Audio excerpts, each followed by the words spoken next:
ఓం శ్రీ సాయినాథాయ నమః. శ్రీ సాయి సచ్చరిత్రము 35వ అధ్యాయము. ఈ అధ్యాయంలో కూడా ఊది మహిమ వర్ణితము. ఇందులో బాబా 2 విషయములలో పరీక్షింపబడి లోపము లేదని కనుగొనబడుట కూడా చెప్పబడినది. బాబాను పరీక్షించు కథలు మొట్టమొదట చెప్పబడను. ఆధ్యాత్మిక విషయములో లేదా సాధనలందు శాఖలు తమ అభివృద్ధికి అడ్డుపడును.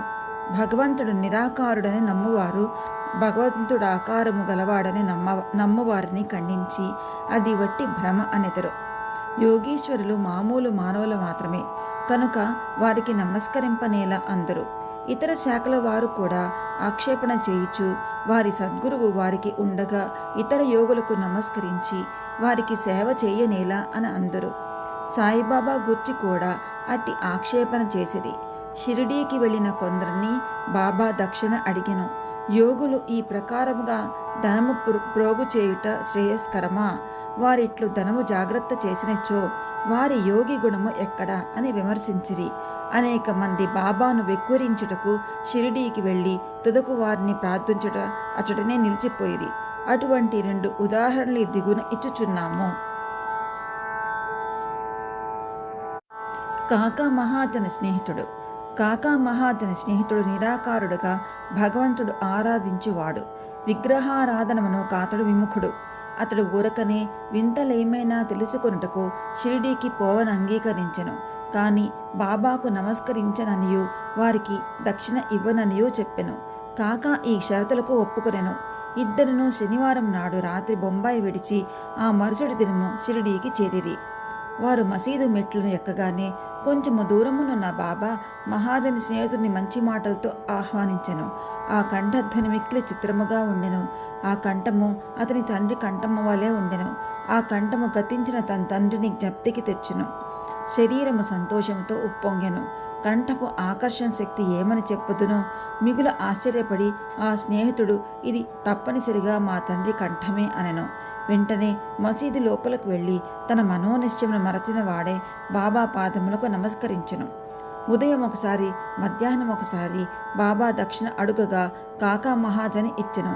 బాబా కాకానే దక్షిణ అడుగుచుండెను. కాని అతని స్నేహితుడు అడగలేదు. అతని స్నేహితుడు కాకా చెవిలో, బాబా నిన్నే 2 సార్లు దక్షిణ అడిగాను. నేను నీతో ఉన్నాను. నన్నెందుకు విడిచిపెట్టుచున్నారు అనెను. నీవే బాబాను అడుగుము అని అతడు జవాబిచ్చెను. తన స్నేహితుడు ఏమని చెవిలో ఊదుచున్నాడని బాబా కాకా మహాజన్ అడుగగా తన స్నేహితుడు తాను కూడా దక్షిణ ఇవ్వవచ్చును అని అడుగుచున్నాడనెను. బాబా నీకిచ్చుటకు మనమున ఇష్టము లేకుండాను, కానీ నిన్నడుగలేదు. కానీ ఇప్పుడు నీకిష్టమున ఎడల ఇవ్వవచ్చు అనను. కాకా ఇచ్చినంత అనగా 17 రూపాయల దక్షిణను అతని స్నేహితుడికి కూడా ఇచ్చెను. బాబా అప్పుడు కొన్ని మాటలు సలహారూపంగా ఇట్లు చెప్పెను. నీవు దానిని తీసివేయము. మనకు మధ్య ఉన్న అడ్డును తీసివేయము. అప్పుడు మనము ఒకరికొకరు ముఖాముఖి చూచుకొనగలము, కలిసి కొనగలము. పోవుటకు బాబా వారికి సెలవునిచ్చెను. ఆకాశం మేఘములతో కమ్మి ఉన్నప్పటికీ వర్షము వచ్చునేమో అను భయము కలుగుచున్నప్పటికీ ప్రయాస లేకుండా ప్రయాణము సాగునని బాబా ఆశీర్వదించెను. ఇద్దరు సురక్షితంగా బొంబాయి చేరిరి. అతడు ఇంటికి పోయి తలుపు తీయుసరికి 2 పిచ్చుకలు చచ్చి పడి ఉండెను. ఇంకొకటి కిటికీ ద్వారా ఎగిరిపోయెను. తానే కిటికీలు తెరిచి ఉంచినచో పిచ్చుకలు రక్షింపబడి ఉండను. వాని అదృష్టానుసారముగా అవి చచ్చెను. 3వ దానిని రక్షించుటకై బాబా త్వరగా తనను పంపెను అని అనుకున్నాను. కాకా మహాజన్ని యజమాని టక్కర్ థర్మ్స్ జటాభాయ్ హైకోర్టు ప్లీడర్ ఒక కంపెనీ గలదు. దానిలో కాకా మేనేజర్గా పనిచేయుచుండెను. యజమానియు మేనేజర్ను అన్యోన్యంగా నుండివారు. కాకా షిరిడీకి అనేక సార్లు పోవుట, కొన్ని దినములు అచటనే ఉండి తిరిగి బాబా అనుమతి పొంది వచ్చుట మొదలుగనవి టక్కరుకు తెలియను. కుతూహలము కోసము బాబాను పరీక్షించు ఆసక్తితో టక్కర్ కాకాతో హోళీ సెలవులలో షిరిడీకి పోవ నిశ్చయించుకొనెను. కాకా ఎప్పుడు తిరిగి వచ్చునో అన్నది నిశ్చయంగా తెలియదు కనుక టక్కర్ ఇంకొకరిని వెంట తీసుకుని వెళ్ళెను. ముగ్గురు కలిసి బయలుదేరిరి. బాబాకిచ్చుటకై కాకా 2 సేర్ల ఎండు ద్రాక్షలు దారిలో కొనెను. వారు షిరిడీకి సరియైన వేళ్లకు చేరి బాబా దర్శనమునకై మసీదుకు పోయిరి. అప్పుడు అక్కడ బాబా సాహెబ్ తర్కడుండెను. టక్కర్ మీరెందుకు వచ్చితురని తర్కడును అడిగాను. దర్శనం కొరకని తర్కడు జవాబిచ్చెను. మహిమలేమైనా జరిగినాయని టక్కర్ ప్రశ్నించెను. బాబా వద్ద ఏమైనా అద్భుతంలో చూచుట తమ నైజము కాదనియు, భక్తులు ప్రేమతో కాంక్షించినది తప్పక జరుగుననియు తర్కట్ చెప్పెను. కాక బాబా పాదములకు నమస్కరించి ఎండు ద్రాక్ష పండ్లను అర్పించెను. బాబా వానిని పంచిపెట్టమని ఆజ్ఞాపించెను. టక్కరకు కొన్ని ద్రాక్షలు దొరికెను. అతనికి అవి తినుటకు ఇష్టము లేదు. ఎందుచేతనగా తన వైద్యుడు కడిగి శుభ్రపరచిందే ద్రాక్షలు తినకూడదని సలహా ఇచ్చుచుండెను. ఇప్పుడు అతనికి అది సమస్యగా తోచెను. తనకు వానిని తినుటకు ఇష్టము లేదు, కానీ బాబా తినుటకు ఆజ్ఞాపించుటచే పారవేయలేకుండెను. పారవేసినట్లయితే బాగుండదని వానిని నోటిలో వేసుకొనెను. గింజలు ఏమి చేయవలనో తోచకుండెను. మసీదులో గింజలు ఉమ్మివేటుకు జంకుచుండెను. తన ఇష్టమునకు వ్యతిరేకముగా తుదకు గింజలు తన జేబులో వేసుకొనెను. బాబా యోగ్యమైనచో తనకు ద్రాక్ష పండ్లు ఇష్టం లేదని తెలియదా? బాబా వానిని ఏల బలవంతంగా ఇచ్చెను. ఈ ఆలోచన అతని మనస్సున తట్టగానే బాబా ఇంకను మరికొన్న ద్రాక్ష పండ్లు ఇచ్చెను. అతడు వానిని తినలేదు, చేతిలో పట్టుకొనెను. బాబా వానిని తినమనెను. వారి ఆజ్ఞానుసారము తినగా వానిలో గింజలు లేకుండెను. అందుకతడు మిగుల ఆశ్చర్యపడెను. అద్భుతములు చూడలేదనుకొనెను గాన అతనిపై ఈ అద్భుతము ప్రయోగింపబడెను. బాబా తన మనస్సును కనిపెట్టి గింజలు గల ద్రాక్ష పండ్లను గింజల లేని వారుగా మార్చివేసెను. ఏమి ఆశ్చర్యకరమైన శక్తి!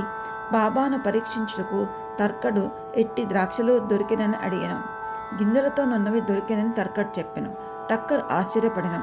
తన యందు ఉద్భవించుచున్న నమ్మకము దృఢపరచుటకై బాబా యథార్థముగా యోగి అయినచో ద్రాక్ష పండ్లు మొట్టమొదట కాకాకివ్వవలని అనుకొనెను. అతని మనస్సునందున ఈ సంగతి కూడా గ్రహించి బాబా కాకా వద్ద నుంచి ఎండు ద్రాక్షలు పంపిణీ ప్రారంభింపవలనని ఆజ్ఞాపించెను. ఈ నిదర్శనంతో టక్కర్ సంతృష్టి చెందెను.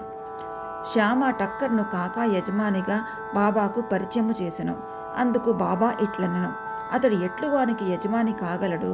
అతని యజమాని వేరొకరు కలరు. కాకా ఈ జవాబుకు చాలా ప్రీతి చెందెను. తన మనోనిశ్చయం మర్చి టక్కరు బాబాకు నమస్కరించి వాడాకు తిరిగిపోయెను. మధ్యాహ్న హారతి అయిన పిమ్మట వారందరూ బాబా సెలవు తీసుకొనుటకు మసీదుకు పోయిరి. శ్యామ వారి పక్షమున మాట్లాడెను. బాబా ఇట్లు చెప్పదొడంగెను: ఒక చంచల మనస్సు గల పెద్ద మనుషుడుండెను. అతనికి ఆరోగ్యము ఐశ్వర్యము కూడా ఉండెను. ఎట్టి విచారములో లేకుండెను. అనవసరమైన ఆరాటము పైన వేసుకొని అక్కడక్కడ తిరుగుచు మనశ్శాంతిని పోగొట్టుకొనుచుండెను. ఒక్కొక్కప్పుడు భారములన్నీ వదిలివేయుచుండెను, మరొక్కప్పుడు వానిని మోయుచుండెను. అతని మనస్సునకు నిలకడ లేకుండెను. అతని స్థితి కనిపెట్టి కనికరించి, నేను నీకిష్టము వచ్చిన చోట నీ నమ్మకము పాడుకొల్పుము. ఎందుకిట్లు భ్రమించదువు? ఒకే చోటు ఆశ్రయించుకుని నిలకడగా నుండమని చెప్పితిరి. వెంటనే టక్కర్ ఇది అంతయు తన గూర్చి అని గ్రహించెను. కాకా కూడా తన వెంట రావాలనని అనుకొనెను. కానీ కాకాకు అంత త్వరగా షిరిడీ విడుచుకు ఆజ్ఞ దొరుకునని ఎవరు అనుకొనలేదు. బాబా దానిని కూడా కనుగొని కాకాను అతని యజమానితో పోవుటకు అనుజ్ఞ ఇచ్చెను. ఈ విధముగా బాబా సర్వజ్ఞుడు అనుటకు టక్కర్కి ఇంకొక నిదర్శనం దొరికెను.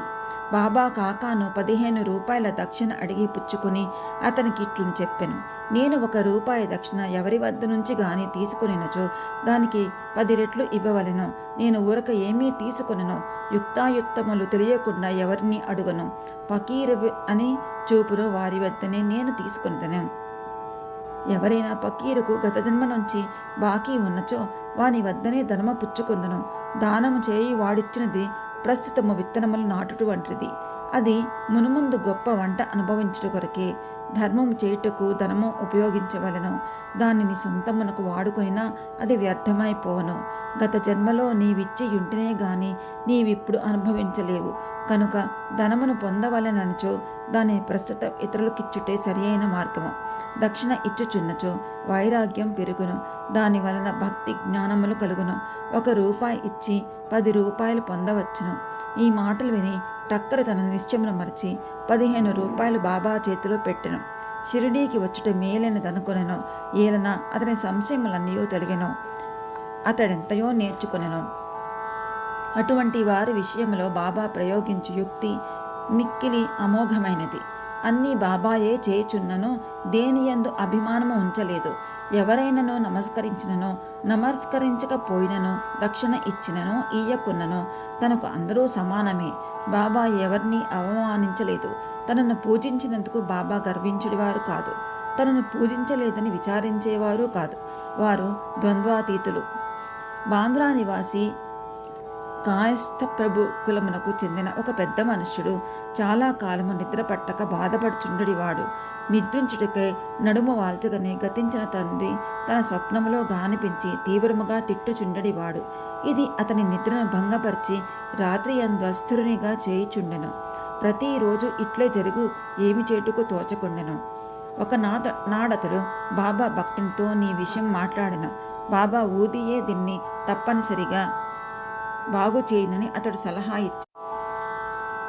అతడు వానికి కొంత ఊదీనిచ్చి ప్రతిరోజు నిద్రించుటకు ముందు కొంచెం నుదుటికి రాసుకొని మిగతా పొట్లమును తల కింద దిండుకు దిగువ పెట్టుకొనమనెను.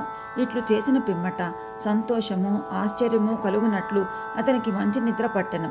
ఎట్టి చికాకు లేకుండెను. అతడు సాయిని నిత్యము స్మరించుచుండెను.